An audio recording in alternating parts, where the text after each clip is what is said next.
You're walking alone in a desert. The sun is brutal, your throat is dry, scratchy, you feel like you might collapse, and then just ahead you see a well. But as you rush toward it, you see something else. Something small, frail, trembling. It's a dog. It's panting, barely alive. It hasn't had water in days. What do? Well, there's this old story in Islam where a woman, a prostitute actually, comes across this exact situation. She took off her shoe and used it to scoop up some water to let the dog drink. And for that one single act of kindness, all of her sins were forgiven. One tiny itty-bitty act of mercy towards one animal wiped away a lifetime of sin. That story stuck with me, because if an act of kindness that small towards an animal holds that much weight, then what does it mean when we turn a blind eye towards billions of animals suffering every single day? I think we've overlooked something big, and there's no better time to talk about it than in this month, during Ramadan. If you don't know, Ramadan is considered the holiest month of the year for Muslims, and it's observed with fasting, prayer, reflection, and community. Millions of Muslims all over the world, whether religious or cultural, partake in some way, intending to put down earthly desires for spiritual gain.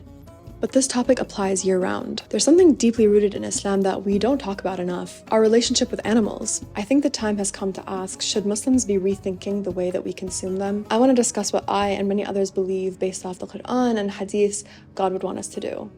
By the way, hello, I'm Manad, and it's my dream to make fighting for the animals my full-time job. So if you'd like to support me in that mission, or join my activism-focused book club, a link to my Patreon is in the description below. Most of us grew up thinking that eating animal flesh is just a normal part of life. Many believe that it's even necessary, that God made it halal for a reason. Halal meaning allowed according to Islamic law, which is the opposite of haram, meaning forbidden. But when we actually dive into the teachings of Islam, things get a little more interesting. There is a very strong case for reducing or even eliminating our consumption of animals. Like Surah Al-Rahman says, "And the earth he has laid out for all living creatures." Islam places an enormous emphasis on rahmah, mercy, not just towards humans, but towards all of creation. It's quite literally built on it. It's baked into some of God's names: al-Rahman, al-Rahim, the most merciful, the most compassionate. They're found in the most commonly recited phrase, the one that's found at the beginning of almost every single surah, a chapter in the Quran. Bismillah ar-Rahman ar-Rahim, in the name of the most merciful, the most compassionate. I'm going to rapid fire through some stories from the Quran and the hadiths. Muslims are encouraged to act in accordance with the Quran, considered the word of God, and the Sunnah, which refers to the practices of the Prophet Muhammad. The hadiths are recorded sayings and actions of the Prophet that scholars use to figure out how exactly Islamic principles should be applied in daily life. And go. A woman was punished because she had kept a cat tied until it died, and as a punishment for this offense, she was thrown into hell. فَدَخَلَتْ فِيهَا النَّارِ. She had not provided it with food or drink and had not freed her so that she could eat the vermin of the earth. We saw a bird with her 2 young ones, and we captured her young ones. The bird came and began to spread its wings, distressed. Prophet Muhammad came and said, "Who has hurt the feelings of this bird by taking its young? Return them to her." He also saw an ant village that we had burnt. He asked, "Who's burnt this?" We replied, "We." He said, "It's not proper to punish with fire except the Lord of fire." Did you hear that? The feelings of birds. I don't want to hear another Muslim say that animals don't have feelings like we do. God himself said that they do. Prophet Sulaiman was marching his army of jinn and men and birds across a valley when he heard an ant say to her fellow ants, "Hey ants, go back to your home so that Sulaiman and his army don't accidentally step on you." Sulaiman stopped his army, smiled, and was amused by the ants' communication. He thanked God for the ability to understand them, saying, "My Lord, help me be grateful for the blessings you've given me and my parents. Help me do good deeds that please you." Sulaiman was a mighty king whose army was enormous in size and number. Imagine a prophet of his status stopping his enormous army for ants? It's stark evidence of the value that Islam places on animal welfare. And the presence of birds marching with the army also symbolizes that animals aren't just background creatures. In Islamic teachings, they're part of structured societies that even played roles in major events. And there is no creature on earth or bird that flies with its wings except that they are communities like you. Like you. This verse challenges the notion of human superiority over nature. It doesn't just suggest, it asserts that animals are more like us than we often admit. It tells us, recognize them, recognize their value, treat them with the respect they deserve. After all, they too are part of Allah's creation. These stories are a few among many, and they're not about a dog or a bird or an ant. The lesson here is every creature, no matter how small, deserves our compassion. If the Prophet showed care for a bird's young, what do you think he would say about the way that we treat animals today? It's easy to imagine a man of such high status, revered by millions, an entire nation's leader, living lavishly, indulging in feasts. But the Prophet did nothing of the sort. He lived his life with simplicity. Even his diet was surprisingly simple. It often consisted of dates, barley, lentils, fruit. Meat was not a daily staple. It wasn't even something that you'd find at his table regularly. It was something he ate occasionally in moderation, just like his wife Aisha. She also lived in simplicity. She was known to eat very little meat. She once said, "We would go for months without lighting a fire in our homes for cooking, surviving only on dates and water." This wasn't poverty, it was a choice. They chose to live humbly to avoid excess. They always prioritized compassion over indulgence. Some people will try to argue that eating meat is necessary in Islam, but does the Quran ever really mention this? No, it never says we must eat animals. What it does say is, eat of what is lawful and tayyib. Do not follow in the footsteps of Satan. Here's where it gets interesting. Many scholars argue that tayyib doesn't mean permissible. It means something good and wholesome. So if we have modern alternatives that are better for the environment, better for our health, and cause way less cruelty and suffering, doesn't that align more with the spirit of tayyib? Again, the quote, "And the earth he has laid out for all living creatures." Earth isn't just for humans, it's for all of his creations. And yet, the way that we consume his creations is destroying the earth. The meat industry is one of the biggest contributors to climate change, deforestation, the water shortage. It's undeniable. So even if eating meat isn't haram, shouldn't we ask if the way we eat meat is still in line with Islam's teachings? And with the population that we have, could it ever really be? It started with a tip. A single email from a local whistleblower claiming something horrific was happening behind the closed doors of a halal slaughterhouse in a small English village. For over 100 years, the facility has been a quiet part of the town. Just another butcher shop as far as people were concerned. And I'd lived here for about 3 years, I guess. I had no idea they were slaughtering animals. But something had changed. The new owner, a doctor, had ramped up operations, and suddenly residents were seeing thousands of sheep being brought in every week. The quiet trickle of livestock had turned into a flood. You're talking about, I think, 30, 40-ton vehicles. Delivery trucks rolling in at dawn, the air thick with an unbearable stench. Security footage captured the chaos, the sounds of screaming animals heard through the walls. Joey Carbstrong, a badass investigator known for exposing the dark underbelly of animal agriculture, wasn't about to let this go unchecked. He made his way to the village, determined to uncover the truth, and he didn't have to dig far for it. The moment he arrived, residents began painting a gnarly picture. And then the smell. You know, I'm a gardener. I haven't been able to use my garden all year. Haven't let barbecue. So you haven't been able to have an outdoor barbecue or anything Nothing. Because of the smell coming from this slaughterhouse? Yeah. Another admitted that for years he had no idea that a slaughterhouse was in the area, but now it was impossible to ignore. Joey decided to confront the owner directly, and he found him standing outside of his vehicle, hood up, guarded. I don't want to speak to you. Do you own this facility? I do own the facility. Okay. I believe that you're being extremely cruel to the animals in there. You don't want to defend yourself? You can listen to all the lies that you like. Little did the owner know, Joey had come prepared. He'd hidden cameras all over the slaughterhouse, and by the time this conversation was happening, he'd already collected all the footage, and what he saw inside was worse than he could have imagined. The floor was slick with blood, the air reeked of fear, a drainage system was dark and wet, funneling the blood of thousands of sheep into a pit. Rough hands gripped wool, slamming bodies against metal, shoving, striking, forcing them forward, doors smashed into their faces. In the halal method, animals are not supposed to sense their fate, but in this footage, they all knew. Their legs trembled as they pushed back with whatever strength they had, desperate to escape the pit ahead. But there was nowhere to go. The workers laughed, shoving them closer to their death, mocking their cries. Terrified animals jumping the fence. Then being dropped into the conveyor right in front of what's coming. It was a vision of hell. Forget the afterlife, it's here today. Someone's running away with their throat cut.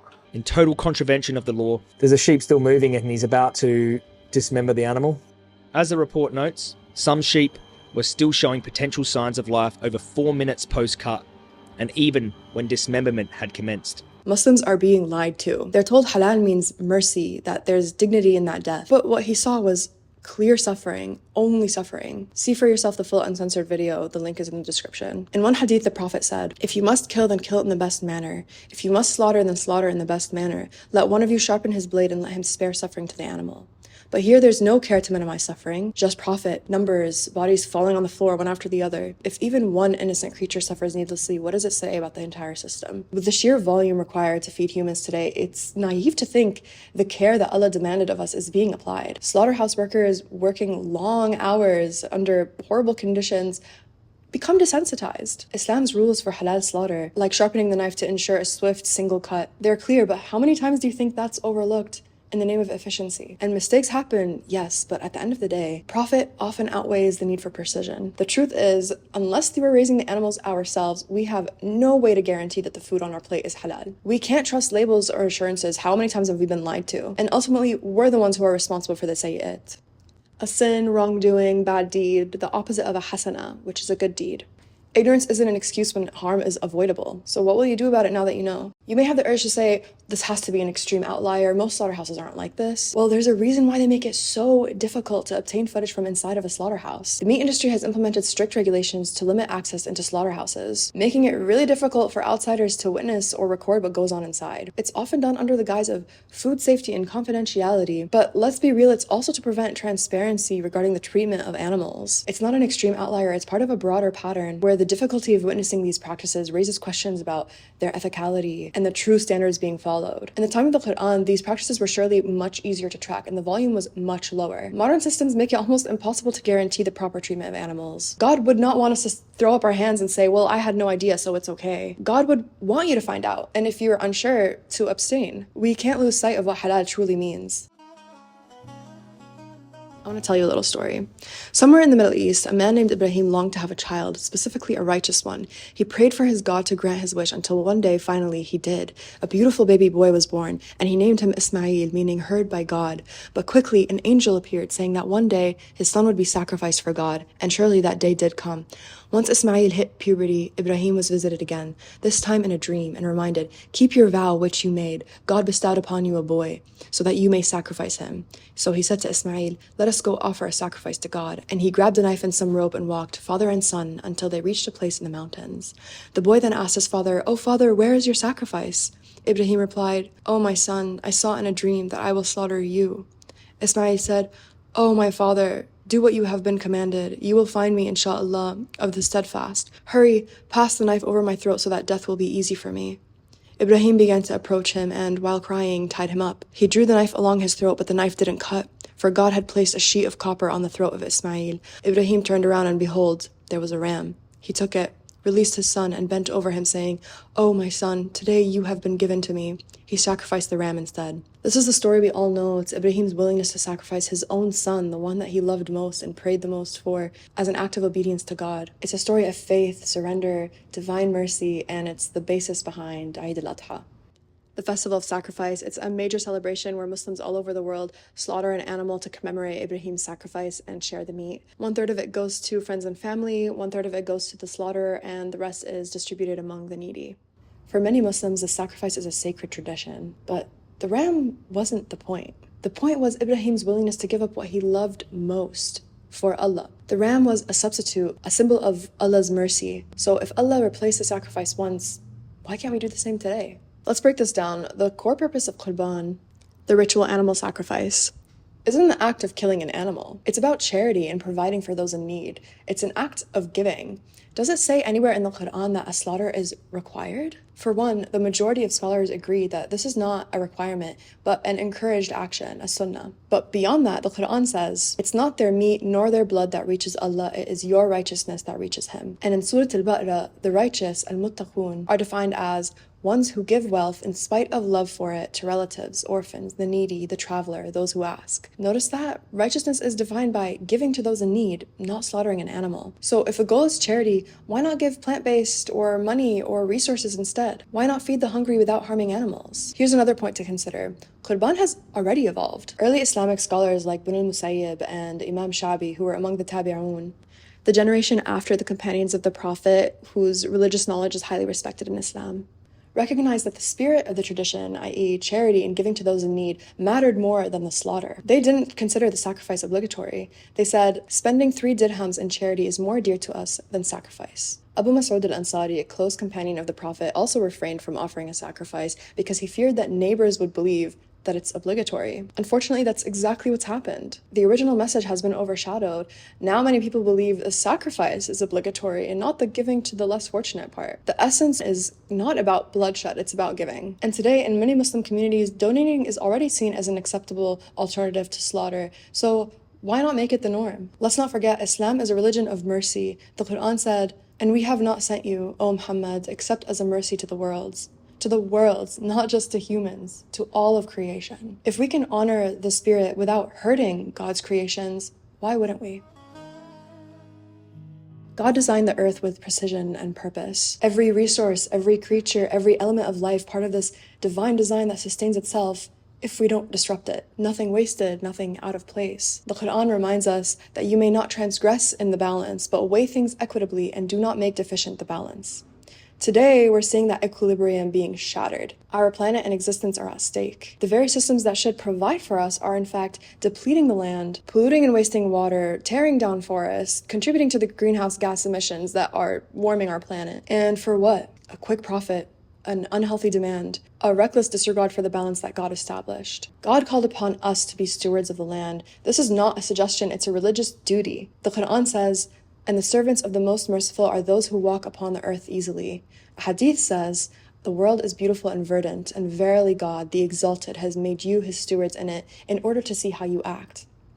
Animal agriculture is one of the leading contributors to climate change. It's harmful to the environment and therefore it goes against Islamic principles. We're living in an era of overconsumption. Massive factory farms, land stripped bare, rivers running dry. Intensive animal farming practices contribute to all of that and mistreat the animals. Plant-based diets have been proven to be one of the most effective things we can do on an individual level to have an environmental impact, aside from not having kids and donating your money. As responsible stewards, shouldn't we consider that at the very least? Did you know that if we completely moved away from animal agriculture, we would free up around 3 billion hectares of land? That's the size of Africa. Can you imagine what we could do with that space? We could restore forests, protect wildlife, begin healing the earth. Hunger crisis who? Is it really worth it to waste all of this land, water, and resources when other sustainable, wonderful alternatives exist? The Quran actually specifically warns against waste and unnecessary harm, saying, "And do not waste, for indeed he does not love the wasteful." And there's a story of the Prophet going up to someone who was performing wudu or washing themselves before prayer, saying, "Do not waste water, even if you are on the bank of a running river." Humans are entrusted with the earth, and it's our duty to maintain and protect it. So, will we?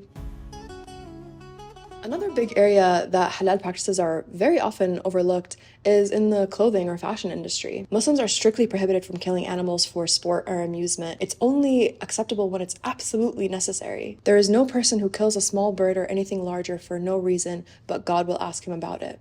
So things like luxury furs are never halal. Fur garments can only be deemed acceptable in very specific contexts where they're essential for survival in harsh climates. Outside of these exceptions, it would be extremely difficult, if not impossible, to argue that they are halal. I'm going to give one more example out of the countless disgusting ways that the fashion industry exploits animals, because if I let myself go on, this video would never end. But I highly recommend you watch the documentary Dominion for a more well-rounded view. I'll link it in the description below. It's on YouTube for free. It's really important to know just how deep these issues run. Well, it sounds counterintuitive to pick this one because a lot of people are under the false assumption that it's actually a cruelty-free process since no killing is required, but I have to be the one to provide a wake-up call. The production of wool, just like many other industries, has been shaped by a profit-driven motive that compromises the welfare of the animals involved. One of the most disturbing practices tied to the wool industry is something called mulesing, which is a procedure where parts of a sheep's skin are sliced off to prevent something called fly strike. That's where bowflies lay eggs on the sheep's skin. The eggs hatch into maggots. The maggots feed on the sheep's flesh, causing pain, infection, severe damage to the skin and tissues. It's so disgusting. The poor sheep, just look it up, believe me. Why is fly strike such a big issue? Well, it's because we've bred sheep in a way that causes them to have excessive skin folds, because more skin folds is more wool. These animals now produce so much wool that they could not possibly survive out in the wild on their own. They need human intervention, and we've bred them to be that way. Their bodies are unable to maintain natural balance. Remember what God said about that? God warns against altering his creations for our benefit.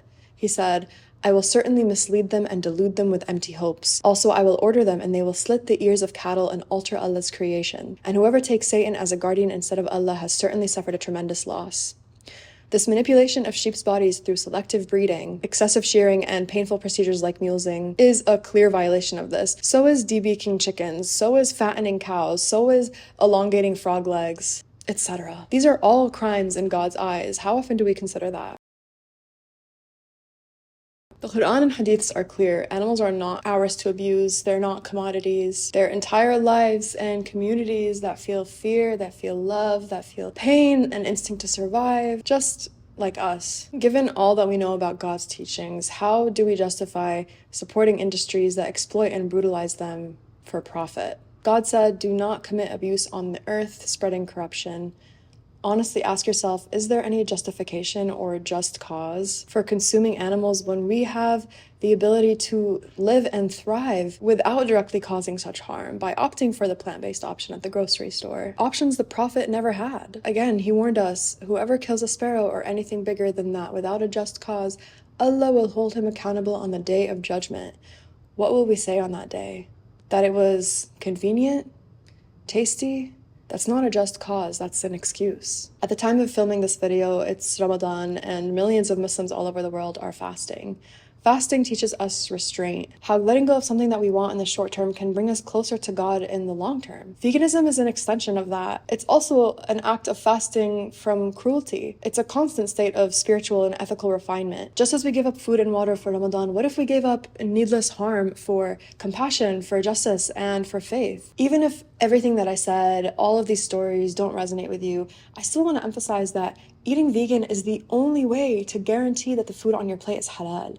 Everything else is just a gamble. You never really know if the halal slaughterhouse truly follows halal teachings. They very likely do not. Do you really want to be held responsible for those sins? Beyond what's simply permissible, what's right or best? There is a reward to be earned every time you refuse the suffering of an innocent animal. The Prophet was clear about that. He was asked once, "Oh Allah's Messenger, is there a reward for us in serving the animals?" And he replied, "Yes, there is a reward for serving any living being."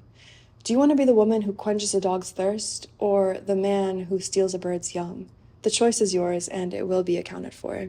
If you have any thoughts on anything that I've talked about, I'd love to hear it in the comments below. And if this video made you reflect, share it with someone you think needs to hear it too. Okay, Ramadan Kareem. See you next time.